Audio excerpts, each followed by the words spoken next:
We have definitely come down from probably one of the highest highs when reviewing the Vexillus Praetor that was just released by JoyToy. This is Spruce and Studs, and welcome on in. We are in the middle of reviewing the newly released Adeptus Custodes action figures from JoyToy. I love all these new factions that are coming out. I'm just so excited to get into it.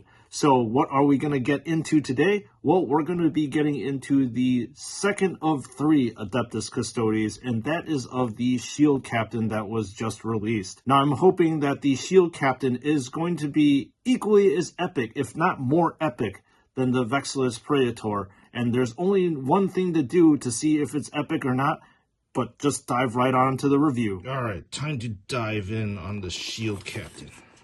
Wow. The unsheathing of the Shield Captain. Oh, yeah. And then the full reveal. All right, we have the Shield Captain in front of us, and I'm glad I don't have to swap out the head because it actually comes with the bare head, because that's the head that we're going to be sticking with on this review. So let's take a look at this very, very ornate Shield Captain here. And we shall always start at the head itself. So looking at the head, you have a very intense, piercing stare from the Shield Captain. And the eyes are actually very, very well screened this time. There's no random staring off into space or any misalignment with this eye. So this is very nice. And you get to see a lot of shading that's going on in these heavy recesses that you see down here. And the painting, I would have to say, is actually above what I've seen before in JoyToy offerings, so this is definitely nice to see. And we're going to take a look at the top of this action figure, and once again you get to see this lovely looking golden eagle that's perched up top of the armor. As with the Praetor, you get to see all this gold that's going on, as well as highlighted silver all throughout the feathers. So while we're atop, we're going to take a look at these pauldrons, and this pauldron is insanely ornate. As you can tell, there's more eagle iconography here that is emblazoned all over this pauldron. Now we're going to flip this around, and there's more of the same on this side. And then moving on, we're going to take a look at the gauntlets as well as the other areas. So just like with the Praetor, you got this double aquila, this gem here, and then this infinity stone looking kind of gem on this hand area. And the exact same thing is on the other side here, except that this is another bolter. And we're going to take a look at this chest piece, and you get to see more eagle iconography here. And then we're going to move down to this very, very ornate looking loincloth, or whatever the heck you want to call this thing.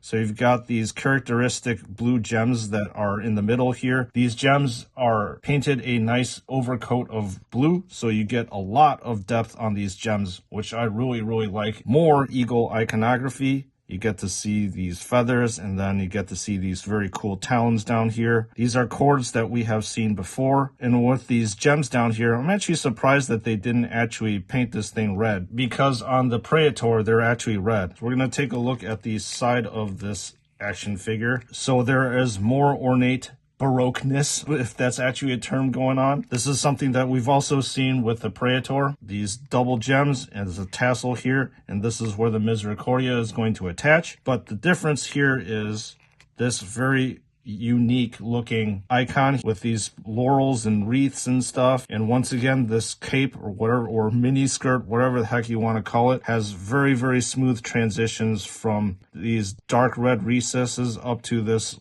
I suppose, lighter maroon color up top. Take a quick look at the lower half of this Shield Captain, and more. Guess what?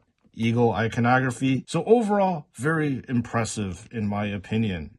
I'm going to put this back on, and then we're going to take a look at the accessories and this tassel here. I love the look of this thing.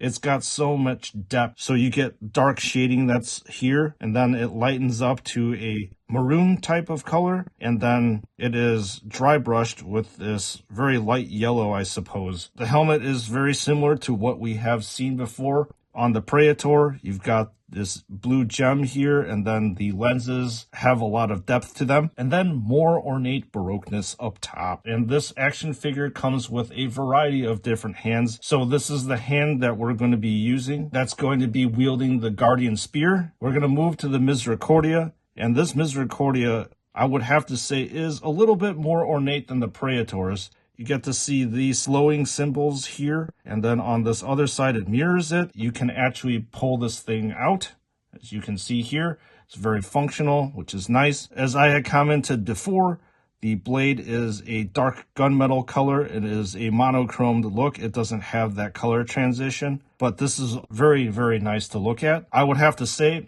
I actually do like this design a little bit better than the Praetors. So we're going to look at the end of the Guardian Spear. So this is one of the handles of the Guardian Spear. You get the end of the spear, literally.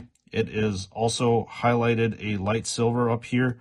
Get the double eagle. We're going to finally move on to the business end of this Guardian Spear, and I will say that there is a lot of stuff that's going on over here. You can see that this blade has been airbrushed, this blue translucent color, and then it gradually fades into this gunmetal color, and we've seen this before on the Grey Knights, and I love this color transition. So this is the shooting end of the Guardian Spear. In all honesty, it mimics a bolt gun, and I'm pretty sure that's exactly what it is. So you got ornate eagle here with a lot of detail. You get to see the beak and the feathers and the very piercing eye. There's a black casing, and that's actually been dry brushed with a highlight. Then you get to see the magazine down here as well. Bolt rounds that are gold, and the casings, the characteristic gunmetal that you would find. There's a wicked looking spear, and then finally we've got the end of it. This almost reminds me of like an old school pistol handle for some odd reason.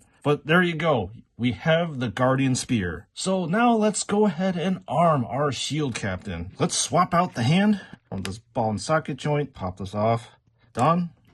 Pop this guy back in using a little bit of force right here. So let's pop back in now. And now we will pop the captain's hand back on. Done. That nice, satisfying click. We're not going to put the helmet on because I love bareheaded versions. So we're going to connect the Guardian Spear. Guardian Spear is now connected. Look at the size of this thing. Absolutely massive. Moving on. Attaching the Misericordia to the back. Put the tassel up top. Attach it to the peg. Wonderful cascading mane up here. And then finally, we're going to just have the shield captain single wield his spear. All right, 2 of the 3 Adeptus Custodes reviewed, and time to wrap this bad boy up. And would you just look at this shield captain in his full glory and regalia. These Adeptus Custodes action figures are probably the most detailed and most complex and the best that JoyToy, as well as Games Workshop, has to offer us. There are many, many things to love about this shield captain. I'm going to start off with this tassel up here. Just like with the Veselix Praetor, this tassel is probably the most ornate and the most detailed that I've seen in JoyToy history. And then I really do like the bare head that's on this action figure. It is very neatly done, and I love that hard, staring, piercing eye that this shield captain has. There's a look of steely determination. And the various designs on this Alaris Terminator armor, too, are just second to none, I'll have to say. And the most truly unique thing about this action figure is the Guardian Spear. I really love the transition on the blade of the Guardian Spear that goes from the translucent blue then to the dark silver, and then to the gold. This is a truly unique weapon that you're obviously not going to find outside the Adeptus Custodes line. So you already know what my take on this action figure is, or actually, to be honest, the whole entire Adeptus Custodes line, if you looked at the Veselix Terminator review. Buying this line is pretty much a no-brainer for all Adeptus Custodes aficionados, as well as just general Warhammer 40K fans. This is, I think, the best yet that JoyToy has to offer, so go ahead and get this action figure. So this is Spruce and Studs. I hope you enjoyed this in-depth review. I always love doing a deep dive on these action figures, especially commenting on the painting. I also do appreciate you, again, dropping a like and then dropping a comment so we can have some active dialogue about these action figures. So I'm very appreciative to you all for your support and you watching these videos every single week. Thank you so much. And as usual, I'll see you all in the next one.